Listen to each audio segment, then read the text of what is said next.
नहीं बढ़ेगी, है ना। तो क्योंकि अगर टेक्नोलॉजी आपको तभी मदद कर पाएगी जब आप तब स्वस्थ होंगे, जब टेक्नोलॉजी पूरी तरह से अवेलेबल होगी। इसलिए अपनी हेल्थ का ध्यान जरूर रखिएगा। हो सकता है आप 200-300 साल आराम से जी लें, ठीक है। अब तीसरा सेक्टर जिसपे पूरी दुनिया में काम हो रहा है, वो अगर आपने इलॉन मस्क के बारे में सुना ही होगा। अब आपकी कौन कौन सी कंपनी है? स्पेसएक्स है, उसकी टेस्ला है, पता है, ये तो पता है ना। क्या आपको पता है इलॉन मस्क की एक और कंपनी है, इसका नाम है न्यूरालिंक? सुना है? नहीं सुना है। अब मैं आपको बताता हूँ न्यूरालिंक क्या कर रही है, और ऐसी आगे वाली और भी कंपनियां हैं, और आप भी कर सकते हो उसमें काम। ये आपका भी टारगेट हो सकता है। मशीन इंटरफेस, यानी ये आपका दिमाग है, आपके दिमाग को डायरेक्टली कनेक्ट करने वाली एक डिवाइस हमें बनानी है।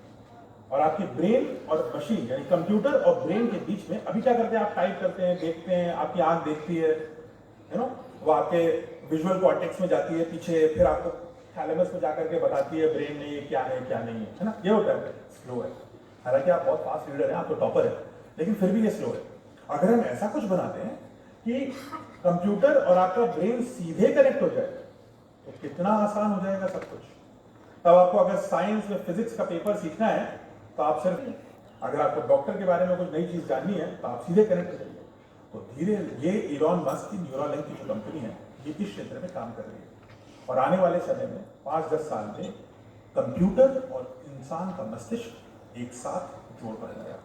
यानी कि आप कोई भी चीज, जैसा कोई गिटार बजाना सीखना है तो आप सिर्फ कंप्यूटर से कनेक्ट करेंगे और आपकी ब्रेन में गिटार बजाने की मेमोरी आपको सीधे। ऐसे आने वाली दुनिया में क्या क्या हो सकता है, you can very well understand. ये है, इसको बोलते हैं ब्रेन मशीन इंटरफेस। एआई की बात करें, ब्रेन मशीन इंटरफेस की बात करें। और चौथा बहुत ही इंपॉर्टेंट क्षेत्र है, वो मेरा क्षेत्र है, यानी अंतरिक्ष। आने वाले 2-3 साल के अंदर स्पेस टूरिज्म कमर्शियली अवेलेबल हो जाएगा, और आने वाले 10 साल के अंदर वो हमारे अफोर्डेबिलिटी रेंज में आ जाएगा। यानी कि जैसे आप अभी बात करते हैं, चलो कश्मीर चलते हैं, है ना, कश्मीर गर्मी की छुट्टी पे चलते हैं, गोवा चलते हैं जाड़े की छुट्टी पे। आप कुछ साल बाद बोलेंगे चलो चंद्रमा पे चलते हैं, चलो अंतरिक्ष घूम के आते हैं, टिकट बुक कर लेंगे, 4 लोगों का टिकट बुक कर लिया, है ना, सरप्राइज दे दिया मम्मी को, बर्थडे पे आपको अंतरिक्ष लेके चले जाते हैं, फिर वापस ले आएंगे, जब रियलिटी होगी तो आप टूरिज्म कर सकते हैं स्पेस में, ये हो जाएगा। और अंतरिक्ष में सबसे बड़ी चीज है, जब हम चंद्रमा पे क्यों जा रहे हैं, चंद्रमा पे एक बहुत ही विचित्र पदार्थ है, उस पदार्थ का नाम है हीलियम-3। हीलियम सुना है? सबने सुना है? कितने प्रोटॉन होते हैं हीलियम में? 2। कितने न्यूट्रॉन होते हैं? 2। अगर उससे एक न्यूट्रॉन नहीं है, हीलियम-3 को जब हम चंद्रयान की मदद से वापस लाना शुरू कर देंगे, और उसको अगर हमने फ्यूजन एनर्जी में डाल दिया, तो चंद्रमा पर इतनी सारी हीलियम-3 है कि हम धरती पे अगले 50,000 साल तक बिजली की व्यवस्था कर सकते हैं। हीलियम-3 इतनी शक्तिशाली है। तो अंतरिक्ष बहुत इंपॉर्टेंट सेक्टर है, इसमें नहीं जाते हैं, समय कम है और बात बहुत सारी है।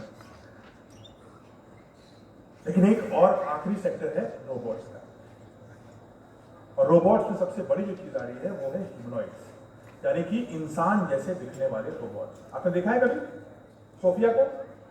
सोफिया देखा है? आपने देखा है सोफिया? एकदम इंसान जैसे दिखने वाली एक रोबोट है जो इंसान जैसी बात करती है। आने वाले समय में ऐसे रोबोट्स हमारी रियलिटी बनेंगे। दोस्तों, आखिर में मैं आपसे एक सवाल पूछना चाहता हूँ, याद रखे जाएंगे, what you will be remembered for. और उस कागज पे, वो कागज सिटीजनशिप पे, भारत के पासपोर्ट पर विज्ञान के क्षेत्र में मिलने वाला पहला नोबेल प्राइज आपको मिल सकता है।